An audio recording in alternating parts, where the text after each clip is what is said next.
primeiros versículos. E então, primeiramente, vamos fazer a leitura do versículo 1 ao 6. Alguém aí pode ler? 1 João 4, 1 a 6, bem rapidamente. Posso ler?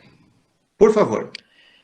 Os falsos profetas e os verdadeiros crentes. Amados, não deis crédito a qualquer espírito, antes provai os espíritos se procedem de Deus, porque muitos falsos profetas têm saído pelo mundo fora. Nisto reconheceis o Espírito de Deus. Todo espírito que confessa que Jesus Cristo veio em carne é de Deus. E todo espírito que não confessa Jesus não procede de Deus. Pelo contrário, este é o espírito do anticristo, a respeito do qual tendes ouvido que vem e presentemente já está no mundo. Filhinhos, vós sois de Deus e tendes vencido os falsos profetas, porque maior é aquele que está em vós do que aquele que está no mundo. Eles procedem do mundo, por essa razão, falam da parte do mundo e o mundo os ouve. Nós somos de Deus. Aquele que conhece a Deus nos ouve. Aquele que não é da parte de Deus não nos ouve. Nisto reconhecemos o espírito da verdade e o espírito de erro. Do erro. Muito obrigado, Márcia, bela leitura. Notem, não vamos nos esquecer que o 1 João é uma carta onde tem dois temas principais. Um deles é falar do amor, basicamente do amor de Deus, né, que é a essência, a origem, a fonte do amor. E o outro grande tema da primeira epístola de João, que ele vai dar sequência depois também nas outras duas epístolas, é falar a respeito, alertar a respeito dos falsos profetas. Então, logo aqui no primeiro versículo, hoje, nós nos deparamos com uma expressão talvez um tanto esquisita para nós, né? Quando ele diz assim, amados. Bom, essa expressão amados, ela poderia ser traduzida aqui na epístola de João como companheiros da mesma fé. Então, se você quer anotar ali na sua Bíblia, você pode até anotar. Quando João fala de amados, e a Bíblia, de uma forma geral, fala essa palavra, amados tem a conotação de dizer vocês que são companheiros da mesma fé em Cristo. Então ele diz, não deis crédito a qualquer espírito, mas antes provai os espíritos. Bom, esta é uma palavra que a gente se depara aí, não deis crédito, quer dizer, não deem confiança a qualquer espírito. E aí a pergunta que nós fazemos é, mas que espíritos são esses, né? O que se refere esse espírito? Quando você ouve a palavra espírito, que definição você tem desta palavra, por exemplo? Espírito, eu coloquei ali, são seres invisíveis, sem carne e nem osso. Por exemplo, a Bíblia fala que Deus é espírito, né? Há um versículo, Deus é espírito. Mas nós podemos pensar também em outros espíritos, seres invisíveis, sem carne e sem osso. São seres criados por Deus também. Os anjos, espíritos bons, e os demônios, que são anjos caídos, né, servos de Satanás. Então, assim como Deus tem os seus anjos, que são espíritos e os servem no céu e na terra, também o diabo tem os demônios, que são espíritos que servem a ele, né, a seu propósito. Mas quando João fala aqui nessa sua carta, não deis crédito a qualquer espírito, ele também pode estar se referindo principalmente aos falsos ensinadores, né? A quem ele chama de espíritos, espíritos no sentido de serem portadores de uma mensagem falsificada. Ou seja, se a mensagem é de um espírito que não provém de Deus, essa mensagem provém de um outro espírito que é o espírito do maligno, né? O espírito do demônio. Então aqui serve, quando ele fala em dar crédito a qualquer espírito, serve tanto para falar de espíritos seres, por exemplo, invisíveis, como também pessoas que são portadoras e defensoras das ideias que provêm do maligno. Bom, ou seja, eu coloquei ali falsos profetas que falam em nome desses espíritos. Por exemplo, quando a gente prega a palavra de Deus, nós estamos no mundo sendo um porta-voz da mensagem de Deus, correto? Então, falamos em nome do Espírito de Deus. O Espírito nos impele a falar a palavra, e esta palavra é testemunhada ao mundo. Então, isto provém do Espírito de Deus. Agora, quando alguém prega algo que é contrário à palavra de Deus, ele fala movido pelo Espírito que não é o Espírito de Deus. E aí, às vezes, a gente se acovarda, né? Ou a gente tem medo de dizer, tá, mas se não é do Espírito de Deus, é de quem, então? É do espírito do diabo, é do espírito maligno. Vamos conferir essas duas passagens? Rapidamente, alguém procura aí 1 Timóteo 4 e outro alguém já procura 2 Coríntios 11. Vamos lá? 1 Timóteo 4, 1. Vou ler aqui, pastor. Vai lá. Ora, o Espírito afirma expressamente que, nos últimos tempos, alguns apostatarão da fé, por obedecerem a espíritos enganadores e a ensinos de demônios. Olha, obrigado. Olha que clareza, né? Alguns vão se perder, apostatar quer dizer abandonar a fé, rejeitar, abrir mão, deixar de lado a fé cristã. Por que vão deixar? Por obedecerem espíritos que são enganadores. Espíritos enganadores, não precisa você imaginar assim, vai aparecer o diabo na minha frente. Não. O diabo age no mundo também através daqueles que são seus porta-vozes, né? Pessoas que semeiam, que pregam ideias contrárias à Bíblia, João vai chamá-las de anticristo, ou aqueles que são contra Cristo. 2 Coríntios 11, 14. Alguém já tem aí? E aqui, posso ler? Vai lá. Alguém já está lendo, né? E não é de se admirar por quanto o próprio Satanás se disfarça em anjo de luz. O próprio Satanás se transforma em anjo de luz. Eu gosto sempre de citar o exemplo do centro espírita, por exemplo. A pessoa vai no centro espírita, ela sai de lá convicta de que ela falou com a voz ou com a pessoa que já morreu e assim por diante. E aí você não pode nunca se esquecer disso, né? O diabo, ele se transforma. Ele já fez isso, principalmente lá no Jardim do Éden, quando enganou os nossos primeiros pais, Adão e Eva, né? Então, ele se transforma em anjo de luz. Quer dizer, ele não se mostra como ele é. Mas ele vem com uma lábia, né? Ele tem uma lábia, ele tem um carisma, digamos assim. Então, Moisés, lá no Antigo Testamento, ele, de certa forma, já advertiu o povo de Israel sobre os falsos profetas. E eu destaquei aí 3 coisas que a gente pode perceber lá do ensino de Moisés. Quem sabe seja interessante nós olharmos esses textos de Deuteronômio para que a gente compreenda melhor. Primeira coisa, Deuteronômio 13, 1 a 3, Moisés vai dizer para o povo que os falsos profetas, eles ensinariam as pessoas a seguir outros deuses. Vamos lá, alguém rapidamente lê Deuteronômio 13, 1 a 3?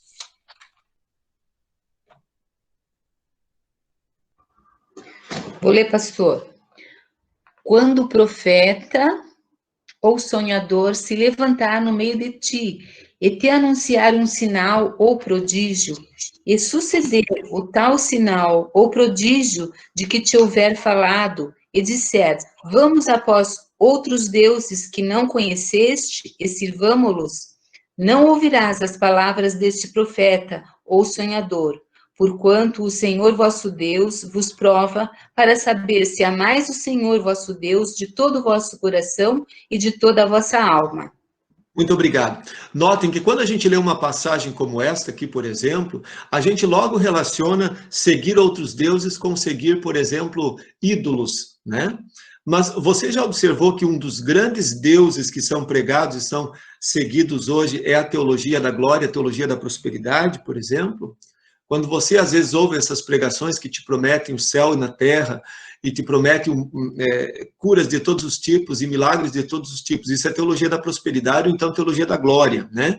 Isso é um ensino contrário. E seguir a determinados ensinamentos é também seguir vozes que apontam para uma outra confiança, uma confiança que a Bíblia não coloca, uma confiança que a Bíblia não ensina. Então, Moisés já alertava o povo lá no tempo antigo, né? Há quase 3.000 anos, ensinariam as pessoas a seguir outros deuses. Depois, em segundo lugar, falariam o que Deus não havia ordenado. Deuteronômio 18, 20. Quem lê? Porém, o profeta que presumir de falar alguma palavra em meu nome, que eu lhe não mandei falar, ou que falar em nome de deuses, esse profeta será morto. Muito obrigado. Notem, isso também é um discurso muito atual, né? Quando nós olhamos para o contexto do discurso dos espiritualista dos nossos dias, a gente vê muitas promessas que são categoricamente afirmadas, mas promessas que contrariam a Bíblia. Então, Moisés diz, eles vão falar aquilo que Deus não ordenou. Isso também diz respeito aos falsos profetas. E, por último, eles prediriam, quer dizer, pregariam uma previsão de coisas que não se tornariam realidade. Deuteronômio 18, 22, quem tem aí?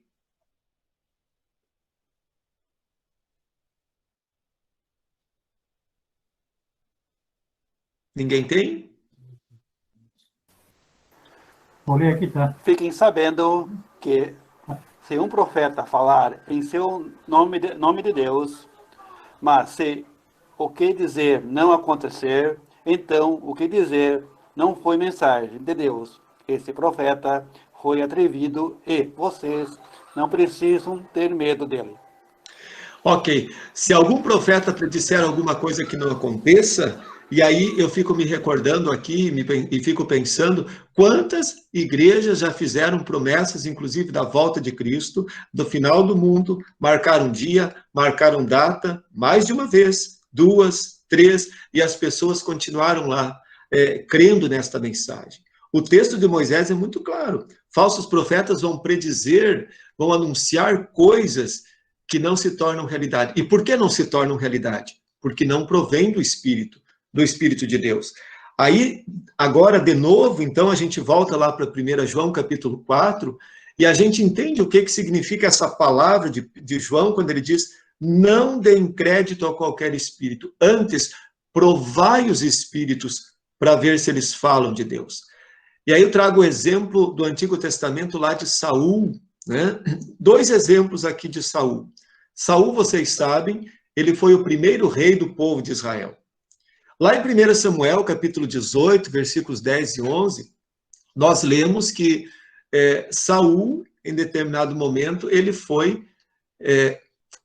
o maligno se apossou do rei Saul. Né? Ele foi aquilo que nós diríamos endemoniado.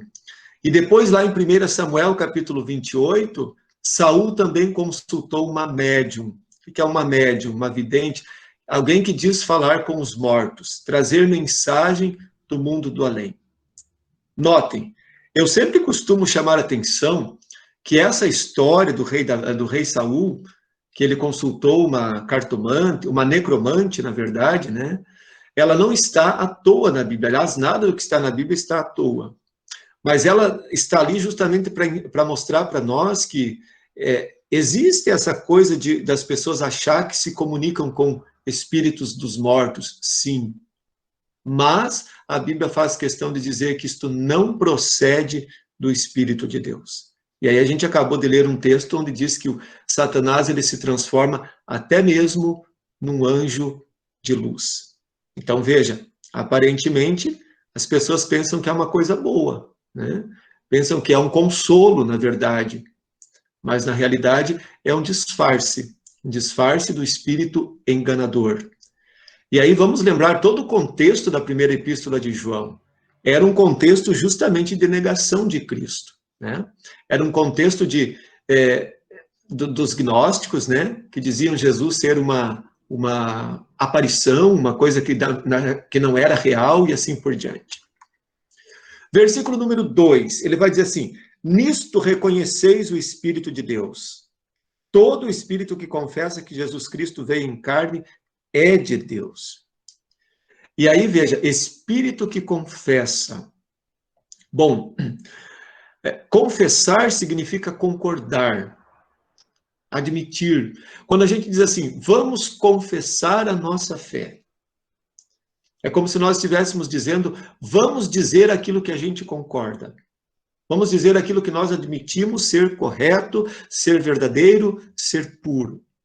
E aí João vai dizer assim, aquele que confessa Jesus como alguém que veio na carne, esse tem um espírito. Primeira coisa que a gente precisa lembrar, que confessar Cristo é um dom do Espírito Santo. Ninguém acorda um belo dia da descrença e diz assim, hoje decidi por conta própria que vou crer em Cristo. Não. De alguma maneira o Espírito Santo trabalhou nele. De alguma maneira o Espírito Santo o convenceu. Quer tenha sido no batismo, quer tenha sido no ouvir ou no ler do Evangelho. Então, lá em 1 Coríntios 12, versículo 3, está escrito assim, ninguém confessa o nome de Jesus se ele não tiver o Espírito Santo. Ou seja, se você é capaz de dizer, eu creio em Cristo, verdadeiro Deus e verdadeiro homem, meu Senhor e meu Salvador, é porque o Espírito Santo o convenceu. É porque o Espírito Santo levou a fazer esta confissão. Ele te faz admitir. Mas é importante observar que confessar vai além do reconhecimento da identidade de Jesus, né? Nós temos esse exemplo de Marcos, capítulo 3, versículo 11. Marcos, capítulo 3, versículo 11. Está escrito lá assim, ó. Também os espíritos imundos, quando o viam, prostravam-se diante dele e exclamavam, tu és o Filho de Deus. Então, veja, até os demônios, os espíritos imundos, o próprio diabo, ele conhece a identidade de Jesus. Ele sabe quem é Jesus. E de modo que fé salvadora não é saber dizer apenas assim, Jesus é o Filho de Deus, que veio ao mundo, que morreu, que ressuscitou, que pagou os pecados do mundo. Isto é uma informação. Agora, o que é confessar? Confessar é quando eu, de fato, também creio nestas palavras e creio nesta verdade. A seita agnóstica lá do tempo de João, ela ensinava que o Espírito Santo, ele veio sobre Jesus no momento em que Jesus foi batizado e ele se retirou de Jesus na cruz. E aí eu vou um pouco mais adiante, porque o versículo 3, então, ele vai dizer o que significa não confessar Jesus. Então, esse não confessar a Jesus é o mesmo que negar a Cristo. E aí, então, tem muitas maneiras de se negar a Cristo. Eu coloquei 3 ali. A primeira delas é rejeitar a sua encarnação humana. Tem seitas que não acreditam na humanidade de Jesus. Jesus é apenas um ser divino, ou então, como diriam os gnósticos, é um ser inferior, é um vice-deus, digamos assim, mas é apenas uma miragem. É um parece, mas não é. Outros, letra B, rejeitam a divindade de Jesus.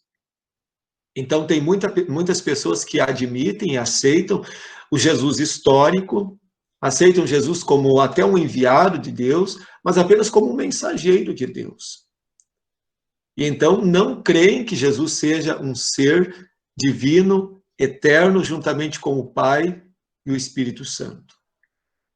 Mas há também uma maneira muito mais, talvez, corriqueira de negar a Cristo, e que muitos não percebem, que é negar a sua presença nos sacramentos. O que é um sacramento? É um ato sagrado, ordenado e instituído por Deus, e que oferece, cria a fé e dá perdão de pecados. Nós conhecemos, a partir da Escritura, 2 sacramentos: o batismo e a Santa Ceia. Então, para muita gente, por exemplo, não consegue conceber que no batismo a criança recebe a fé e Cristo é colocado em seu coração. É um modo de rejeitar. Outro modo seria na Santa Ceia, quando muitas vezes algumas pessoas não entendem a presença real de Cristo. Quer dizer, entender eu também não entendo. E ninguém de nós entende. Mas é um ato de fé. É crer na presença real de Cristo, com seu corpo, com seu sangue presente no pão e no vinho, para o perdão dos pecados e fortalecimento da fé. Então, aquele que não confessa, diz o versículo 3, todo espírito, quer dizer, toda pessoa, ali você pode transferir espírito por pessoa, né, ou ideia. Todo espírito que não confessa Jesus não procede de Deus. Pelo contrário, este é o espírito do anticristo. Veja, para o diabo atacar a Cristo, ou destruir a obra de Cristo, ou tirar os seguidores de Cristo, ele não precisa necessariamente atacar Cristo. basta com que ele semeie coisas erradas a respeito de Cristo. E essas ideias, então, que são ditas contrárias à revelação da palavra sobre Cristo, elas provêm do espírito do maligno. E aí, então, o apóstolo João vai falar no versículo 3 que, a respeito desse anticristo, nós temos ouvido que vem e presentemente já está no mundo. Ou seja, não é apenas o diabo que é o anticristo, mas toda pessoa que de alguma forma prega coisas erradas sobre Cristo, ele se torna um anticristo presente aqui no mundo. Versículo 4. Filhinhos, olhem de novo a expressão carinhosa que João chama os seus ouvintes. Vós sois de Deus e tendes vencido os falsos profetas. Vamos lembrar uma coisa que Satanás, ele usurpou o coração do homem. Usurpou quer dizer, ele assumiu inapropriadamente o coração do homem quando ele o seduziu para a queda em pecado, ainda no Jardim do Éden. Então, Satanás, ele trouxe para dentro do mundo a maior tragédia, que foi o pecado. E essa se tornou, então, o nosso grande problema. Porque a humanidade foi separada, foi distanciada de Deus, nós ficamos perdidos, condenados, e aí trava-se uma luta. Mas aí nós precisamos entender que essa luta, ela não é lutada por nós. Alguém luta por nós e vence por nós. Então, Cristo venceu o diabo com sua obra redentora. Esse lhe ferirá a cabeça, né? Ferirá o calcanhar, mas ele vai lhe ferir a cabeça. Quer dizer, quando Cristo morre na cruz, ele fere a cabeça da serpente. Quando ele ressuscita, ele esmaga Satanás. Esmaga o mundo, o diabo e os seus prazeres, as suas seduções. Então, a serpente é derrotada por Cristo. Mas, obviamente, que permanecem na vida cristã. Então, a grande luta, digamos assim, contra o pecado e contra a condenação eterna, essa luta, ela já foi vencida por Cristo Jesus. Agora, nós temos as nossas lutas cotidianas na nossa vida de santificação, na nossa vida cristã, que é uma luta para permanecer na vitória que Cristo já nos deu pela fé. Então, Cristo nos dá essa vitória, né? Pela fé, a vitória de Cristo, ela passa a ser nossa. Então, João vai dizer ali, vocês têm vencido os falsos profetas, porque maior é aquele que está em vós do que aquele que está no mundo. Quer dizer, por maior e mais poderoso que alguém possa achar que o diabo é, o Espírito de Cristo, o Espírito de Deus, quando vive em nós, ele é maior do que o Espírito, porque o diabo já foi derrotado. 1 João capítulo 5, versículos 4 e 5, vai dizer assim, ó, porque todo que é nascido de Deus vence o mundo. E aqui você pode entender mundo como todas as coisas pecaminosas. E esta é a vitória que vence o mundo, a nossa fé. Não nossa no sentido de que nós criamos e nós fazemos de tudo para lutar, para perseverar nessa fé. Não, quem nos persevera na fé é o Espírito Santo de Deus. Quem é o que vence o mundo, senão aquele que crê ser Jesus, o Filho de Deus? Então notem, onde é que está a vitória sobre o diabo? Está em crer em Cristo como meu Salvador. 1 João 5,18, ele vai falar lá também, sabemos que todo aquele que é nascido de Deus não vive em pecado. Antes, aquele que nasceu de Deus o guarda e o maligno não lhe toca. Então, nada poderá contra aquele que está em Cristo Jesus. Né? Nem altura, nem profundidade. Está lá em Romanos capítulo 8. Versículos 5 e 6. Eles procedem do mundo. Eles quem? Os falsos profetas. Eles procedem do mundo. E por essa razão falam da parte do mundo. E o mundo os ouve. Nós somos de Deus. Nós quem? Os cristãos. Os seguidores de Cristo. Nós somos de Deus. Aquele que conhece a Deus, ele nos ouve. Aquele que não é da parte de Deus, não nos ouve. E nisto reconhecemos o espírito da verdade e também o espírito do erro. Notem, onde é que está o Espírito de Deus?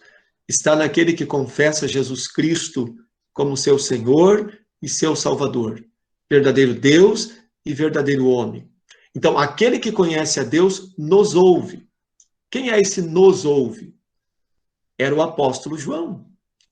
O apóstolo e seus companheiros pregadores. Nós poderíamos dizer a mesma coisa hoje. Quem é de Deus, ouve aqueles que pregam a palavra. Obviamente que sempre fazendo aquilo que a própria palavra recomenda. Examinai as Escrituras, porque julgais ter nelas a vida eterna. João 8,47. Gostaria que alguém fizesse essa leitura. João 8,47. Evangelho de João. Mateus, Marcos, Lucas, João 8,47. Quem achar pode sair lendo. Quem é de Deus, ouve as palavras de Deus. Por isso não me dais ouvidos, porque não sois de Deus. Muito obrigado. Quem é de Deus, ouve as palavras de Deus. E onde é que estão as palavras de Deus? Estão na Escritura, estão na pregação da palavra e assim por diante.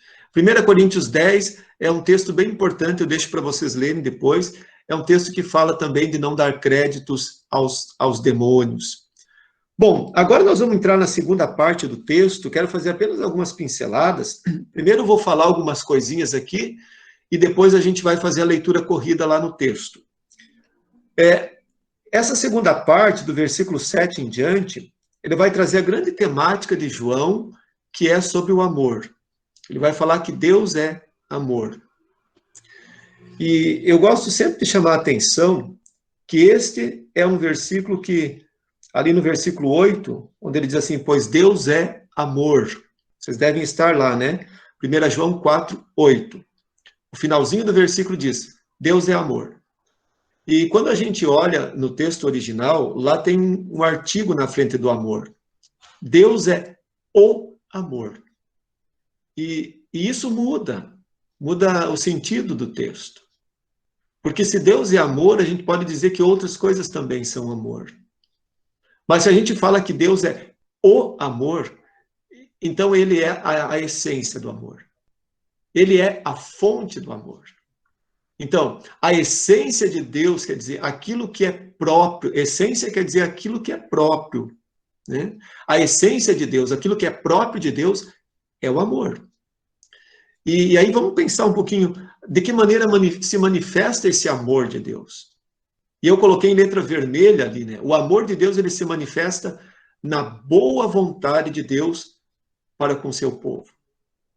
Bom, esta palavra, essa expressão, boa vontade. Você já observou que boa vontade, ela nos remete muito à questão do evangelho, né? Ter boa vontade é ter uma disposição, independente do merecimento. Então, o amor de Deus é quando ele manifesta a sua boa vontade, quer dizer, a sua benevolência, a sua bondade, a sua misericórdia para com o seu povo. O amor é aquilo que move o coração de Deus. Né? Por que é que Deus ele chega ao ponto de nos entregar o mais precioso que é o seu próprio Filho? Porque ele é movido pela essência, cuja essência é o amor, a sua boa vontade. Deus não olhou para a humanidade e disse, eles são tão bonzinhos que eles merecem. Não. Deus teve boa vontade para com o seu povo. Ele continua tendo. Porque o amor de Deus se renova, a sua bondade, a sua misericórdia se renovam, são novos a cada manhã. Lá em 1 Coríntios capítulo 13, nós temos uma descrição do amor, que é o amor de Deus. E quando a gente lê 1 Coríntios 13, é o grande poema do amor na Bíblia, né? É bonito, é muito belo, mas é a descrição do amor de Deus. Você vai observar lá que o amor é descrito de uma forma muito perfeita. Né? E aquilo é a descrição do amor de Deus, que é aquilo que Deus tem por nós. Aliás, Deus amou o mundo inteiro e continua amando. Né? As pessoas às vezes acham que Deus só ama os cristãos. Não, Deus ama o mundo inteiro. Bom, quem vai desfrutar dos benefícios do amor de Deus, aí é outra história, né? A Escritura descreve o amor de Deus como algo que não tem limites. Romanos 5, versículo 8. Alguém poderia ler? Romanos 5, versículo 8.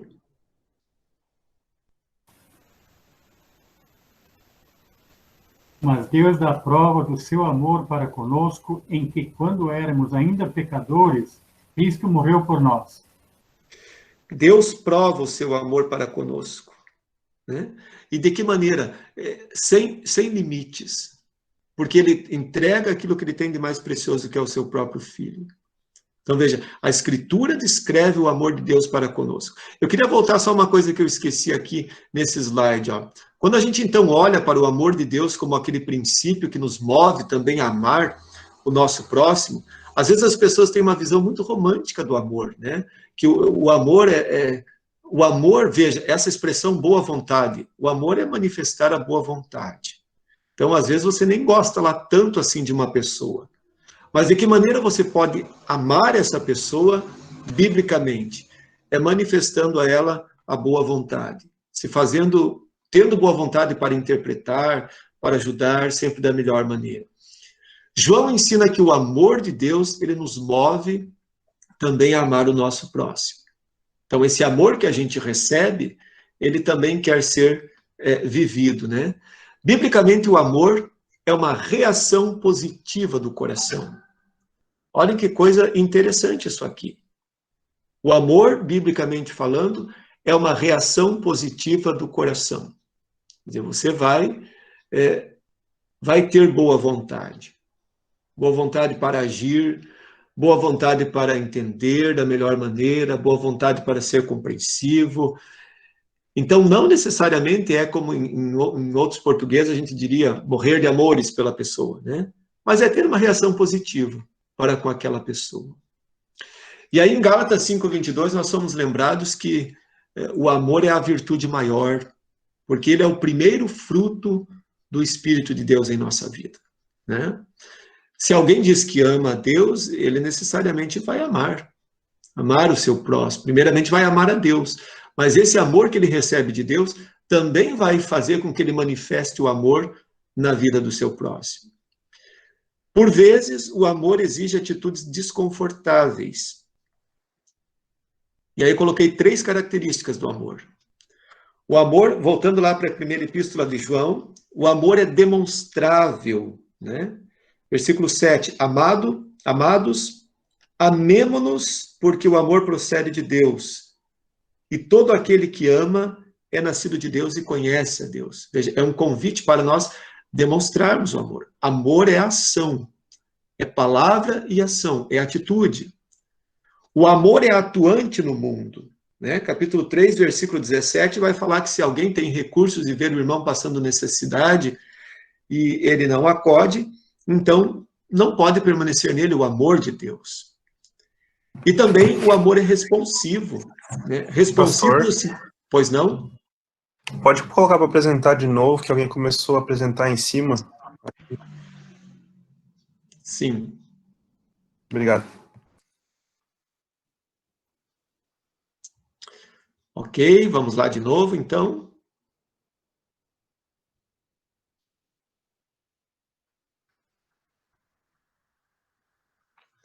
Foi? Sim. Ok.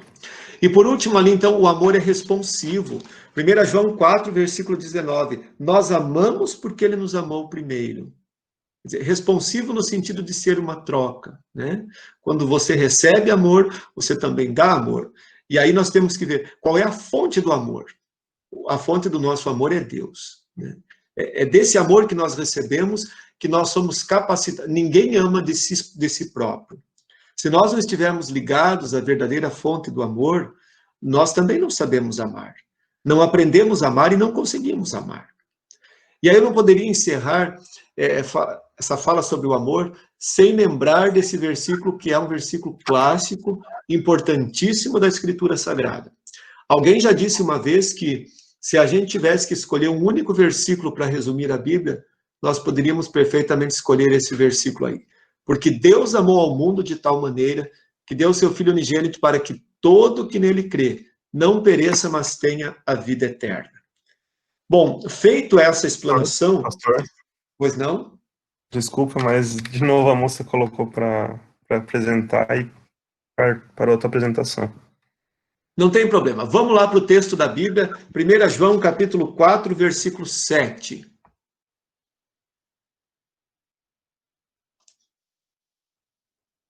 João, capítulo 4, versículo 7. Deus é amor. Bom, eu vou fazer a leitura, então, desse texto que, de uma certa maneira, eu já fiz a explanação a respeito do amor. Amados, amemo-nos uns aos outros, porque o amor procede de Deus. E todo aquele que ama é nascido de Deus e conhece a Deus. Aquele que não ama não conhece a Deus, pois Deus é amor. Nisto se manifestou o amor de Deus em nós, em haver Deus enviado o seu Filho unigênito ao mundo para vivermos por meio dele. Nisto consiste o amor, não em que nós tenhamos amado a Deus, mas em que ele nos amou e enviou o seu Filho como propiciação, pagamento pelos nossos pecados. Amados, se Deus de tal maneira nos amou, devemos nós também amar uns aos outros. Ninguém jamais viu a Deus. Se amarmos uns aos outros, Deus permanece em nós, quer dizer, temos comunhão com Deus. E o seu amor é em nós aperfeiçoado. Esse aperfeiçoado significa nos leva até o objetivo final, que é a vida eterna. Nisto nós conhecemos que permanecemos nele e ele em nós, em que nos deu do seu Espírito. E nós temos visto e testemunhamos que o Pai enviou o seu Filho como Salvador do mundo. Aquele que confessar que Jesus é o Filho de Deus, Deus permanece nele, e ele em Deus. E nós conhecemos e cremos no amor que Deus tem por nós. Deus é amor. E aquele que permanece no amor, permanece em Deus e Deus nele. Nisto é em nós aperfeiçoado o amor, para que no dia do juízo mantenhamos confiança, pois segundo ele é, também nós somos neste mundo.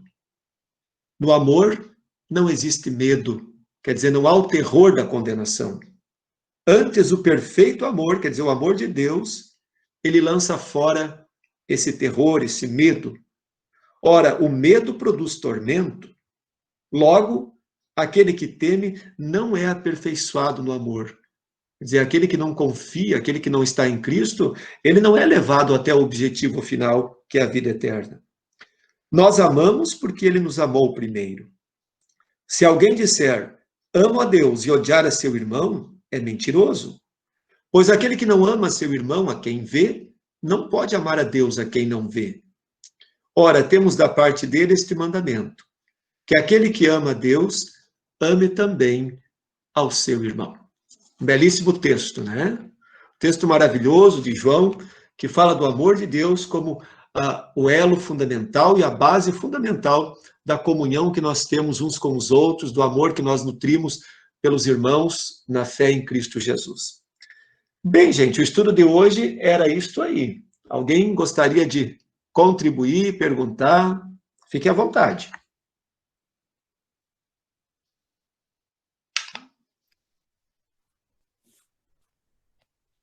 O assunto de hoje é mais light, né? Pastor, Sim. é Joelma. Pois não. Duas dúvidas. Uhum. Uma é lá do texto de Deuteronômio 13. Uhum. Não sei se é possível de responder, se é que fala ali nessa passagem. Vamos fala ver. dos falsos profetas ali, né? Uhum. Aí fala de sinal. É possível que esses falsos profetas, de fato, cumpram-se os sinais que eles falam, porque ele fala que não ouvirás as palavras, porquanto o Senhor, vosso Deus, vos prova, para saber se amais o Senhor. É possível que esses falsos profetas, de fato, se cumpra algum sinal que eles falam que vai existir? Ou não? Talvez entendi errado. Apenas Ok. nesse sentido, assim, a dúvida. No Antigo Testamento, Joelma, existia muito aquilo que nós hoje chamaríamos de mágicos. E esses sinais, então, eram feitos por essas pessoas. O próprio faraó tinha seus mágicos, né? Então, quando o texto fala ali desses desses sinais, está falando exatamente dessas magias que se fazia. Não de um sinal realmente possível, mas de uma falcatrua, na verdade. E nesse sentido, sim, hoje também continua acontecendo. Então, ali pode transferir por mágicos. Entendi. Outra questão, pastor, é assim, ó, sobre, na verdade, uma questão que me ocorreu esses dias, por a gente estar estudando o 1 João, né? Sobre esses gnósticos, né? Que o pastor está falando ali, que a carta de 1 João também tinha esse objetivo de esclarecer essas coisas, né? E aí, assim, ó, eu escuto muito falar, hoje em dia, assim, o pessoal fala muito, assim, de energia, de tipo, energia de tal pessoa, energias positivas, energias negativas, e também, assim, alguma coisa de, dá para o destino que ele te devolve, alguma coisa assim, sabe? Eu não sei se o senhor, tem a ver com esses gnósticos ou se esse negócio de energia, a fonte é outra coisa, mas igualmente também eu acho que também acaba confundindo, né, pastor, essas assim, afastando de Deus, né, eu acho, essas coisas, assim, na verdade. Sobre isso, energia, assim, que o pessoal fala, né, de energia. Ok. Olha, primeiro eu vou começar pelo destino. Esse negócio de destino, esse é um papo furado, digamos assim, né? As pessoas dizem assim, o destino é como se tudo já estivesse determinado, então você já nasce pré-determinado para alguma coisa e não tem mais nada que possa ser mudado na sua vida, né? Então, esse negócio do destino não é uma coisa bíblica. Esse é um discurso, mas que não é bíblico. E com relação a essa coisa de energia, eu acho que isso tem muito mais a ver com mística, né? Mística é uma coisa que defende o seguinte, assim, que Deus, a divindade, né? Não necessariamente Deus, não importa de onde vem a fonte de energia. A energia é uma espécie de divindade que te comunica um certo atributo e que te traz misteriosamente uma energia, ou seja, por uma meditação, ou seja, por alguma outra fonte. Então, isso também não é bíblico. Isso não necessariamente tem a ver com gnósticos, mas é uma coisa, assim, que confunde, eu concordo com você, você está certa, e ela ofende a verdadeira fé cristã. Porque é como se você admitisse que a energia está em toda parte, né? A verdadeira energia está na palavra de Deus. Obrigada, pastor, era isso. Muito bom o estudo, tá muito legal acompanhar os estudos da primeira carta de João, pastor. Obrigada. Obrigado, Joelma. Mais alguém gostaria de se pronunciar? O pastor. Sim. A respeito do que a Joelma acabou de falar, eu também já tinha ouvido essa expressão, mas não é ao destino, ao universo. Tipo, dá ao universo alguma coisa que ele te dá em dobro, te dá em troca. Mas se refere ao universo. É isso mesmo. Desculpa, obrigada, Adriana. É isso mesmo, pastor. É que eu não. O pessoal fala assim, ó. Lança coisas boas para o universo, entende? E aí o universo vai te dar de volta. É isso, É como aquele que diz assim, vamos fazer um momento de energias positivas, né? Para passar uma transferência de energia positiva. Não, isso é uma mística, né? É um misticismo, isso não tem nada a ver com cristianismo. E a gente tem que cuidar com isso, porque a gente às vezes adota essas coisas, eu vejo cristãos adotando isso, né? Vou te passar energias boas, energias positivas. Cuidado.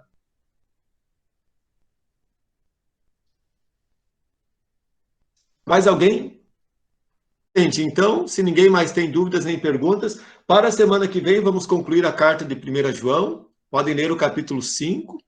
De repente, se surgir alguma dúvida, já anota lá do ladinho, né? Para a gente poder, na semana que vem, então, concluir essa carta, que é uma carta bem bonita. É isso? Alguém poderia fazer uma oração para a gente finalizar esse estudo? Um voluntário, uma voluntária, vamos lá. Posso fazer, pastor Emerson? Obrigado, pastor Josiel.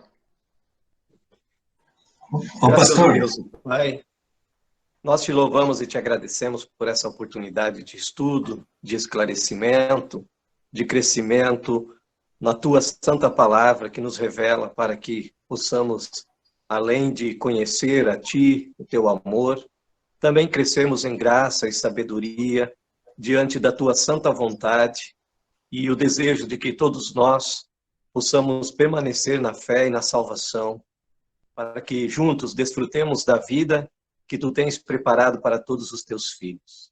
Te agradecemos, ó querido Deus e Pai, por essa oportunidade de estudo, de crescimento, de comunhão, para que juntos, unidos na fé e no amor, possamos tomar todos os cuidados também, para que não percamos o foco de que Jesus é o nosso Senhor e Salvador, e que Tu nos enviaste o Teu amado Filho Jesus para morrer e ressuscitar por nós. Guarda-nos nesta fé, fortalece-nos no amor, e que possamos sempre viver na Tua santa presença. Guarda-nos também nesta noite, em nosso descanso, e que amanhã possamos acordar dispostos para mais um dia por Tua bondade e misericórdia. Em nome de Jesus, nosso amado Salvador. Amém. Amém. Muito obrigado, pastor Josiel. Quero apenas dar um recadinho aí, que por ordem do decreto municipal, agora os idosos já podem voltar a frequentar os cultos, né? Mas é bem importante que as pessoas façam sua inscrição para que a gente não exceda o número nos cultos, ok? Então, tem culto quintas à noite, às 19h30, e domingo às 9h da manhã. Alguém parece que queria falar? Eu, pastor. Oi, Ademir. Tudo bom? Tudo bem, é que hoje eu e a Beth estamos fazendo aniversário de casamento. Olha. 14 anos de casado. Oh. Queria dizer que eu amo muito ela. Ai, eu também te amo. Eu ia falar antes da oração ali para colocar na oração, mas não deu tempo. A gente ora de novo por vocês. Obrigado. Parabéns, Ademir e Beth. Que Deus abençoe. Obrigada, pastor. Amém. Felicidade, tá? Aproveitando, e nós fizemos ontem 19 anos de casado. Olha! Já bota aí mais uma vez, já foi domingo, mas nunca é demais, né? Vamos lá. Eu acho que o Jackson com a Cris também fizeram, acho que hoje, 25. Hoje também? Hoje. E o Cris Mauro e a Rose também, 24, hoje. Ontem, né? Nossa, mas todo mundo fazendo aniversário de casamento. Feriado, né, pastor? Tem que aproveitar. Pelo visto, né? Então tá bom, gente. Então, relembrando aí... eu faço aí... amanhã, 30. Quanto, Mário? 18? É, 18. Cada perna. Tu faz o quê? De casamento, né? De aniversário de idade mesmo. Ele fica velho. Idade? Então vamos lembrar do Marco também. Então é isso, gente. Vamos orar de novo, então, agora para lembrar. Ah, o Fábio fez aniversário ontem, a Carla escreveu ali. Olha só, mas quanta gente fazendo aniversário nesse mês. Só gente boa, hein? Só gente boa, um mês cheio de gente aniversariando. Tá bom, então, vamos orar. Bondoso e gracioso Deus, misericordioso Pai, nós te somos muito agradecidos por todas as bênçãos, por todas as dádivas que nós recebemos das tuas mãos, e elas são tantas que nós não podemos contar e nem sequer enumerá-las. Queremos te louvar e te agradecer pelo aniversário de casamento que concedes ao Ademir e a Beth, ao Ricardo e a Márcia, ao Jackson e a Cris, ao Mauro e a Rose. Muito obrigado a Deus pela união matrimonial destes irmãos. Pedimos que continues abençoando e mantendo eles firmes na fé, no amor a ti e no amor um ao outro. Edifica seus lares com a tua bênção, com a tua proteção. Também te louvamos e te agradecemos pelo aniversário do Fábio e do Maicon. Derrama sobre eles as tuas mais ricas bênçãos. Guarda-os em tuas mãos, protege-os e defende-os com o teu Espírito Santo no coração. Ouve-nos, ó Deus, por amor de Cristo Jesus, teu Filho amado, nosso Salvador. Amém. Amém. Parabéns aí a todos os aniversariantes, então. Deus abençoe. Uma abençoada noite, fiquem bem.